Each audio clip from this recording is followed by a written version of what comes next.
Continuamos en Revista 110, la entrevista al ingeniero Antonio Almonte, quien es el ministro de Energía y Minas. Y hablando precisamente de lo que son los temas de la generación eléctrica y las empresas estatales, la participación del Estado en las empresas que fueron capitalizadas para la producción de electricidad.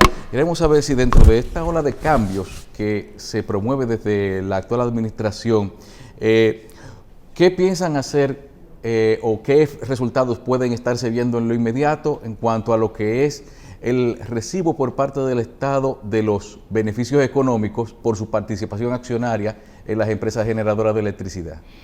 Bueno, fíjese, la participación accionaria ha sido básicamente en Eje Jaina y en Eje Itabo. Y el Estado ha recibido beneficios claramente de esas operaciones. Que bueno, son utilizados, van al fisco, son utilizados para los proyectos que correspondan, una parte también para inversiones en las mismas empresas que se han ido expandiendo. Fíjese que Jaina y Itabo hoy son dos grandes empresas generadoras con proyectos incluso a nivel eólico y también han modernizado su planta térmica. El impacto de eso es que nosotros tenemos un sistema eléctrico que podemos decir que a nivel de generación de electricidad es moderno, es avanzado, ha habido un cambio, un gran salto en lo que se refiere a la calidad y eficiencia de las plantas principales de su sistema de generación de electricidad en el país. El tema en el sector eléctrico sigue estando en las distribuidoras, que son propiedad del Estado, es decir, está en manos de nosotros los problemas que hay que resolver. Y en lo que respecta a la generación, esta vive un proceso de cambio que se inició con la reconversión a gas natural de varias plantas del este, y ahora se va a impulsar más con la licitación que ya lanzamos para la contratación de hasta 800 megavatios neto de energía basado en gas natural en Manzanillo, incluyendo la construcción de una planta, de una terminal gasífera. Ese es un proyecto que va a colocar la República Dominicana y sobre todo en su sector de generación con abundante energía para que sea un sistema en donde los apagones definitivamente desaparezcan desde el punto de vista de la capacidad de oferta. Y eso solamente podrá llegar a hacerse así si nosotros resolvemos el problema de la distribución que hemos iniciado, porque esa es la fuente de pérdida. Y por otro lado, si tenemos una expansión del sistema de transmisión que también va a ser lanzado este año mediante licitaciones para la construcción de nuevas redes de transmisión que hará robusto el sistema de transporte de energía desde cualquier punto. Fíjese que la construcción de esas plantas de hasta 800 megavatios netos, dos plantas de 400 en Manzanillo, también va a tener un impacto positivo en el desarrollo de todo el Gran Cibao, porque esas plantas terminarán de construirse cuando ya las redes de transmisión hayan sido, las nuevas sean construidas. Y eso significa que tendremos suficiente energía en el Gran Cibao, una descarga de la congestión o una desaparición de la congestión de las redes de transmisión, y eso se expresa en menor pérdida de energía, en mayor eficiencia, en menos interrupciones y problemas en el sistema. Nosotros, la aspiración del presidente Luis Abinader es que a final de su mandato, de este mandato, el país tenga suficiente energía disponible, un sistema de transmisión robusto, capaz de transportar energía de cualquier punto, desde el sur, del este y del Cibao a cualquier región del país, una gran capacidad de energía renovable también instalada. Nosotros anunciamos el día pasado, en una reunión que hicimos con inversionistas privados, que vamos a firmar próximamente 10 contratos PPA de energía renovable, eólica y solar, que significarán alrededor de 800 megavatios brutos y podría ser que un poquito menos de 300 neto, porque hay que reconocer que la energía bruta en solar o en eólica tiende a ser, en términos netos efectivos reales, entre 25 y 30%, dependiendo de qué sistema hablemos, por un problema de la intermitencia de la potencia solar y también de la eólica. Pero adicionar 300 megavatios, aparte de los 800, significa colocar al país en una capacidad de producción que bueno que copa la demanda y un poquito más para resguardo y para estabilidad del sistema. Sí. Ingeniero, en el caso del presupuesto 2021, nosotros vemos que hay una partida de ingresos que proviene, parece ser que de venta de algún tipo de patrimonio del Estado, y se hicieron conjeturas que tenía que ver con algunas empresas del sector eléctrico, o inclusive los mismos, por el monto de que se habló, lo mismo de Punta Catalina, creo que 180.000, 187.000 millones de pesos. Este proceso en la práctica no se ve, no se percibe todavía, ya vamos por, aunque es un año atípico con lo de la pandemia, pero ya nosotros estamos en alrededor, en casi mitad de año. ¿Cuál es la situación en este sentido? Y con lo que tiene que ver con esa misma planta, el tema de los terrenos. Nosotros tenemos la información de que ya esos terrenos están en manos y son propiedad de la misma Catalina, o sea, del Estado Dominicano, que no son un arrendamiento. Fíjese, con relación a la venta de los activos que se decía que podían ser del sector eléctrico, usted lo definió muy bien a introducir, conjeturas, porque en realidad nosotros no tenemos sobre la mesa la venta de los activos de Punta Catalina, es decir, de la central termoeléctrica Punta Catalina. Eso no está en discusión, no está sobre la mesa.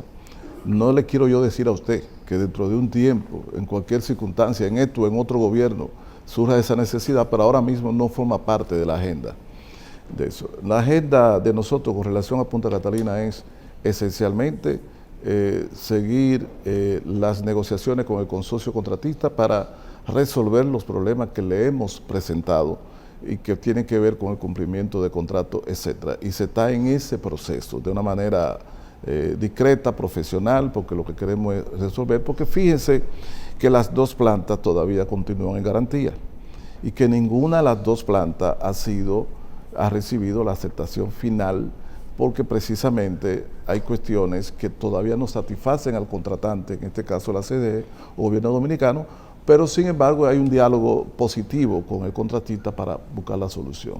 El otro tema es que Punta Catalina se va a constituir en un fideicomiso público para que pueda operar de manera independiente como una entidad independiente en el mercado eléctrico, no como un apéndice de un ministerio o de una CDE que va a desaparecer. No puede ser el Ministerio de Energía y Minas porque el Ministerio de Energía y Minas no puede tener empresa. Entonces tiene que constituirse ella en una entidad de una especie empresarial con capacidad para por sí misma participar en el mercado eléctrico mayorista. Y esos son los pasos que se están dando. Con relación al terreno, nosotros en el gobierno pasado se anunció la operación de compra y traspaso de la propiedad de los terrenos al Estado Dominicano, o sea, específicamente a Punta Catalina, y ciertamente dentro de unos meses Punta Catalina aparecerá frente a la opinión pública como una entidad independiente, fuera del Ministerio de Energía y Minas, fuera de una CDE que habrá desaparecido, con su propio terreno, sus propios activos, su propio personal y su propia, digamos, RNC, como dicen. Claro.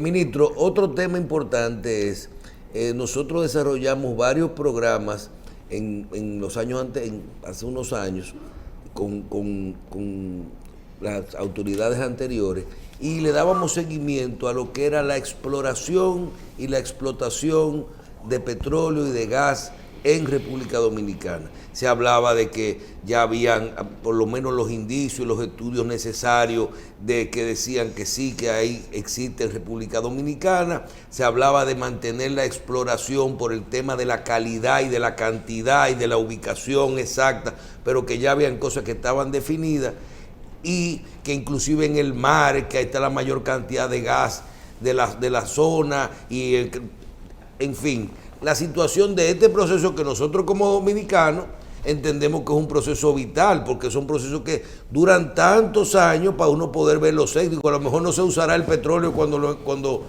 lo encontremos, pero sobre todo el tema del gas, ministro. Situación actual de esto de exploración y explotación de gas y petróleo en República Dominicana. Yo le voy a decir a usted que todos esos años que usted dice que ciertamente se llevan esos procesos natural, de manera lógica, natural. Yo a veces pienso que en el gobierno de Luis Abinader, si hay gas va a aparecer, porque el presidente Abinader creo que me llama todos los días para preguntarme sobre cómo anda el tema de la exploración de hidrocarburos en San Pedro de Macorís, basado en un contrato que firmamos hace ya unos meses con la Corporación Apache, que ha cambiado de nombre, ahora se llama APA, que es una gran firma norteamericana que ha hecho muchos descubrimientos y tiene proyectos de explotación de petróleo y de gas natural. Recuerden que a final del año pasado se firmó un contrato con ellos. Ellos ganaron una licitación para la exploración y explotación de hidrocarburos en la cuenca de San Pedro de Macorís, donde hay indicios de la presencia de ese hidrocarburo. El tema ahora se va a someter al Congreso, la aprobación definitiva del contrato, porque hubo un retraso que tuvo que ver primero con la pandemia y algunas dificultades porque ellos están basados en Texas. Y segundo, porque estaban también en un proceso de modificación societaria que lo llevó a cambiar nombre, etcétera. Y entonces, justamente, óigame bien, justamente esta semana recibimos ya debidamente legalizado y toda la documentación final, y en los próximos días va a ser sometido al Congreso. Esa empresa va a realizar toda una campaña de exploración en la cuenca de San Pedro de Macorís. Quiero decirle que esa gas empresa, sobre todo, gas sobre todo. Petróleo y gas natural. Okay. Quiero decirle que esa empresa, esa firma, ha sido exitosa en Inglaterra, en Egipto, en el mundo árabe, aquí en el Caribe recientemente. Cuando digo recientemente, quiero decirle, creo que el año pasado, algo así. Es una empresa muy exitosa porque tiene mucha tecnología y dominio del tema. Ahora, ¿qué sucede? Nosotros también estamos en proceso de lanzar una segunda ronda de licitaciones, porque las evaluaciones que tenemos de la República Dominicana indican, evaluaciones científicas realizadas por firmas internacionales, indican el potencial. Con los aparatos nuevos, ¿verdad? Sí, firmas internacionales bien sólidas, indican posibilidades, un potencial en Asua, en la cuenca de Enriquillo, por San Juan, en San José de Ocoa, en el Cibao y todavía más en la parte oriental. Esas cuencas, el propósito nuestro es afinar los estudios, pero también iniciar el proceso de licitación de segunda ronda para adjudicarla a otras firmas que tengan capacidad de hacer las exploraciones. En este gobierno, el presidente quiere... No se va a perder No, yo le digo, toda la semana, hicimos una reunión el lunes en la noche. Desde España, él me escribe y me dice, tenemos una reunión, y cuando vamos a la reunión es para hablar de hidrocarburos y de otras cosas, pero es un presidente que está muy comprometido con explorar la posibilidad de hidrocarburos. El tema de los contratos, por ejemplo, usted tiene una exploración y explotación de un hidrocarburo.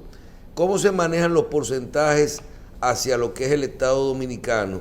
Y en el tema de estos, por ejemplo, usted mencionó la minería, porque ahora está todo muy, la transparencia, la ética, las contrataciones públicas, todo hay que ser muy claro. Cuando usted dice, por ejemplo, recibir la solicitud de una compañía minera para explotar tal mineral, y ustedes lo evalúan y califican el impacto ambiental y todo eso, pero eso no va a un proceso de licitación de que otra persona, otra empresa puede decir, no, yo quiero licitar también por esa mismo, o eso es un proceso del que el que solicite primero y califique. Depende. Hay proyectos en que se hace licitación. Se hace una licitación y se hacen licitaciones y entonces cualquier empresa puede someterlo. En la licitación o en la aprobación de la concesión, cuando se somete, hay que hacer un estudio de factibilidad y un estudio también, análisis económico. Y se establecen en los contratos que se deriven cuáles son los compromisos de aporte mediante regalías, etcétera, al Estado Dominicano y cuáles son los beneficios que tiene la firma que va a hacer la explotación. En el caso de hidrocarburos, por ejemplo, esas cosas quedaron delindadas y creo que alrededor de entre un 37 o 40%, si no recuerdo mal el número, sería el beneficio para el Estado Dominicano, pero hay que tomar en cuenta que en este caso todos los costos de exploración y los riesgos van por cuenta de la firma exploradora. Nosotros queremos despedirlo con algo. Nosotros tenemos en común algo, el ministro y quien les habla, y es que tenemos un diminutivo. A él le dicen Toñito sus amigos. Sí. Yo tengo un hermano que le dicen Julito. Y a mí me dicen Julito. Eso trae como consecuencia que mucha gente que se refiere al ministro se refiere aquí en privado como Toñito. Y yo le quiero decir algo. Cuando usted habla ahora en la calle, te preguntan, ¿te vacunaste? Las dos. ¿Y qué tú crees? ¿Y me vacuno o no me vacuno? Lo mismo ocurre cuando usted tiene un enfermo grave, que usted tiene la aprehensión de que si está bien atendido. Y este médico tendrá los suficientes conocimientos para poder atender bien y en la forma más económica a mi pariente. Entonces viene la segunda consulta. Lo mismo pasa con el cargo que usted detenta y que no me da ninguna envidia. No hay ninguna envidia porque son tantos los problemas que uno se pregunta. Me gustan los comentarios, yo quisiera cambiar con usted.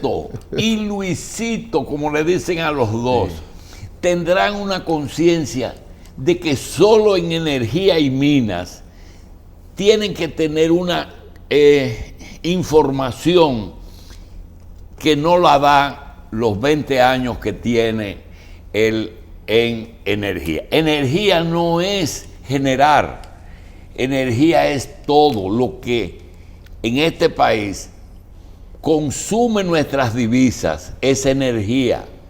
Y la que produce divisas es minas.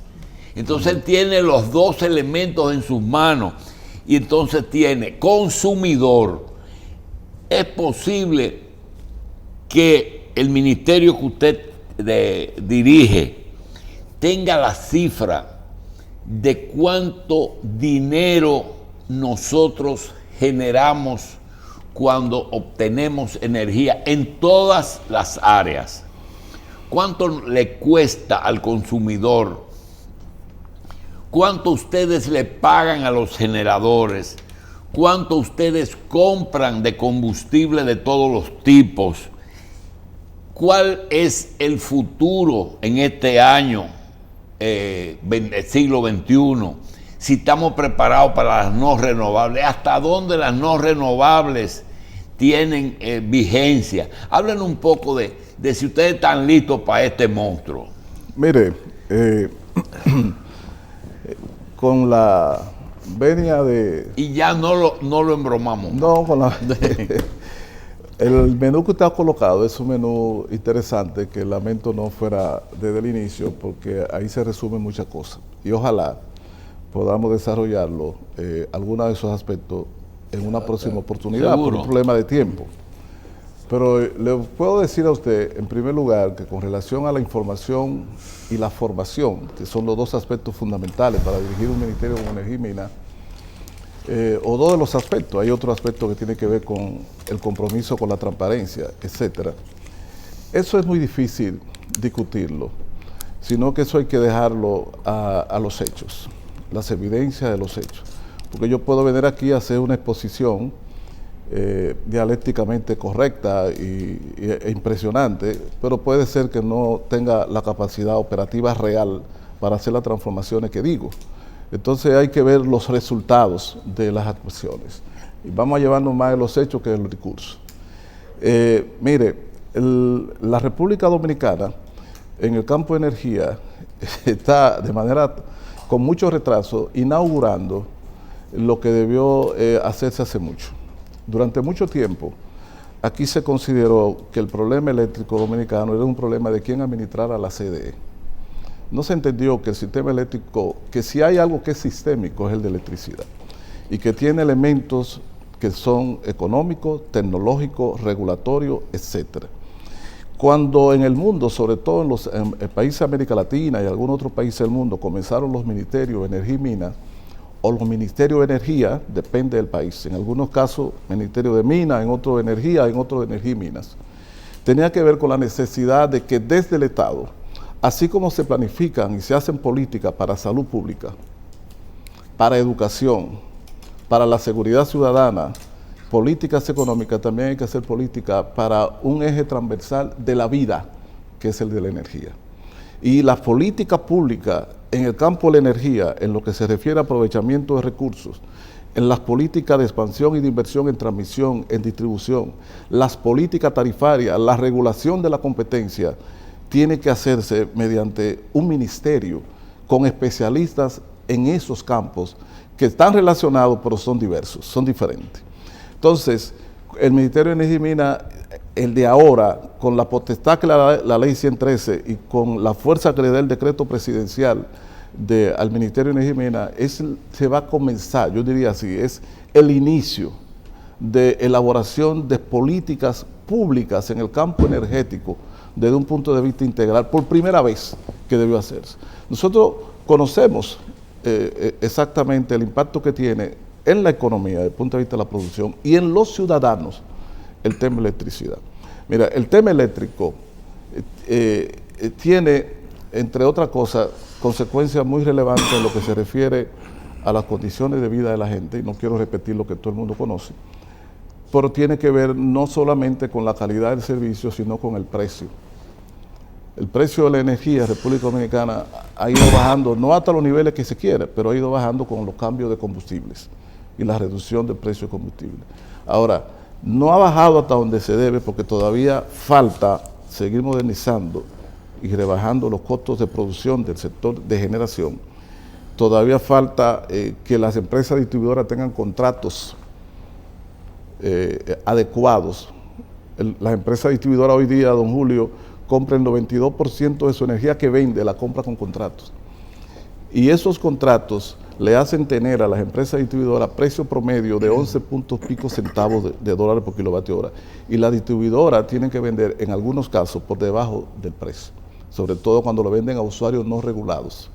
La distribuidora, el sistema eléctrico dominicano, el mercado de spot, el costo de corto plazo, el precio de corto plazo, el costo marginal de corto plazo en el mercado de spot, que indica la energía más cara, es de alrededor de 7 centavos.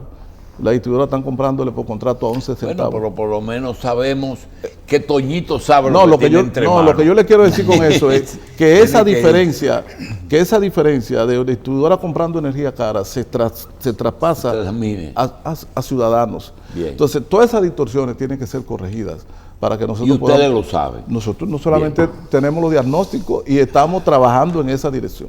Lo están esperando en muchos sitios. Señores, como él dijo, quedan muchos temas. Él nos promete que quizás saque un tiempecito en el futuro para hablar de ello. Sí, quizás, don Julio. Ministro, gracias. Muchas gracias a ustedes. Siempre es un placer estar aquí.